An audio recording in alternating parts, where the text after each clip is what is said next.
이 위선의 쌍욕이 목 끝까지 차오르지 않는다면 사람 새끼가 아닙니다. 안녕하세요, 다이모텍입니다. 조선비제에 굉장히 흥미로운 인터뷰 기사가 났습니다. 두산중공업 이성배 노조 지회장에 대한 인터뷰입니다. 흥미로운 부분은 인터뷰 내용이 매우 전향적이라는 것입니다. 탈원전 이전에는 영업이익이 흑자였다. 그러나 7차 전력수급 기본계획이 문재인 탈원전으로 틀어지면서 지금의 위기가 심각해진 경향이 있다는 것이 주된 내용이죠. 이게 흥미로운 이유는 지금까지 두산중공업 노조는 탈원전보다는 경영 문제를 지적해왔기 때문입니다. 왜 이제야 그런 문제 제기를 하냐는 질문에는 현 노조 집행부가 작년 말 선거로 출범했다는 말을 합니다. 본인은 그리고 신노조는 과거 노조의 발언과 선을 긋겠다는 거죠.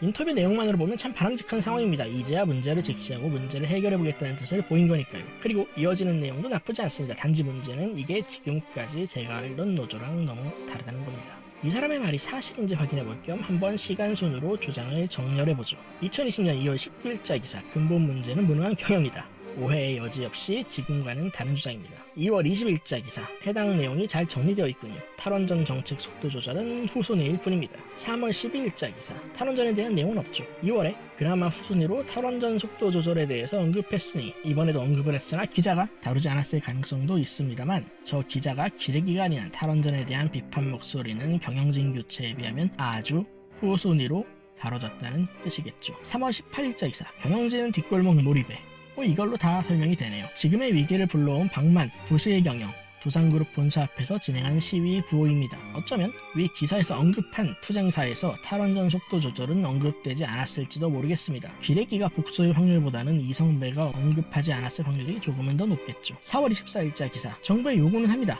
그러나 탈원전 속도 조절이 아닌 지원금 사용 방법을 해고하지 않는 것을 써야 한다는 내용입니다. 그런데 저 자금이 들어온 조건을 보면 임직원의 고통분담, 즉 임금을 줄이든 자르든 두 가지 중 하나가 필연적으로 행해져야 한다는 게 조건입니다. 노조 지회장이면서 자금 수혈 조건이 공표된 지 약 1개월이 흐른 시점에서 수혈된 돈이 어떤 성격을 가지고 있는지도 모르고 공적 자금 지원이 고용 안전을 위한 조치였다면? 이라는 가정법을 기준으로 요구를 하면 그 요구가 먹힐래야 먹힐 수가 없죠. 원칙을 깨버리라는 거니까요. 마지막 기사로는 대망의 5월 14일자 기사입니다. 인터뷰가 있기 4일 전 따끈따끈한 기사죠. 여기서도 여전히 경영진 일가의 퇴진을 요구하면서 탈원전에 대해서는 한마디 없습니다. 이성배가 취임한 건 작년 말 선거 결과로 결정된 것입니다.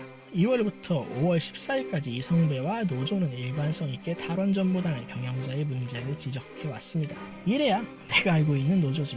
쪽팔려. 인터뷰 내용만 보고 속을 뻔했어. 결론은 지난 3개월 동안 노조에서 노조가 원하는 상황이 온 겁니다. 다시 5월 18일 인터뷰를 보죠. 노조가 이런 목소리를 낸 이유가 적나라하게 나와 있습니다. 이게 단순히 과거 지도부의 인식이었을까요? 다음 문장은 상당히 신기한 구조를 띠고 있습니다. 특히 있었습니다 부분. 이 상황에서도 지금의 노조는 아니라는 주장을 하고 있는 거죠. 여기에 대해 변명 같은 말을 하기는 합니다만 글쎄요, 왜 그 소리를 일부 집회나 공약이 아닌 모든 집회에서 내지 않은 걸까요? 만약 목소리를 냈는데 기사가 졌다 이런다는 건 그 기자 모가지를 잡고 흔들어서라도 정정했어야 했죠. 마지막으로 잔인한 감성팔이 하나를 보자면 창원에서만 170개 협력단체 1만 3천명, 경남 전체로는 280개 업체의 2만 3천명이 탈원전과 연관된 사업에 종사하고 있다고 합니다. 그리고 두산중공업의 총 직원 숫자는 5천명 선이라고 하네요. 앞서 고용유지가 될 거라고 믿었다는 부분이 있습니다. 여기서 고용유지가 되는 사람들은 설사 탈원전으로 산업단체가 없어져도 본인들은 무사할 거라고 믿었다는 뜻이죠. 처음부터 2만 3천명 따위 어찌든 상관없고 내 배만 부르면 된다더니 집단이 저기 2만 3천 명을 걱정한다.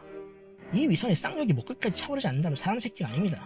내뱉진 않았습니다. 차오르기만 했지. 변명 같지 않은 변명은 상위 노조인 금속노조의 입김을 받았다는 건데 이게 한국 노조의 문제점을 보여주는 거죠. 노조라는 것 자체가 악은 아닙니다.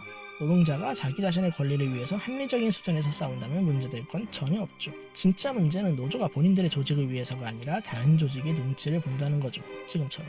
결과적으로 노조가 권리 확보하기 위한 합법적 수단이 아니라 권리를 포기하기 위한 구태 악습이 된 것이 현재 노조의 현실입니다. 정리하겠습니다. 첫 번째, 두산중공업 노조가 작년 말 새 지도부를 뽑았단다. 두 번째, 2만 3천 명만 대가리 깨지는 줄 알고 안심했는데 본인들도 대가리 깨지게 생겼다. 세 번째, 소원 성취 축하.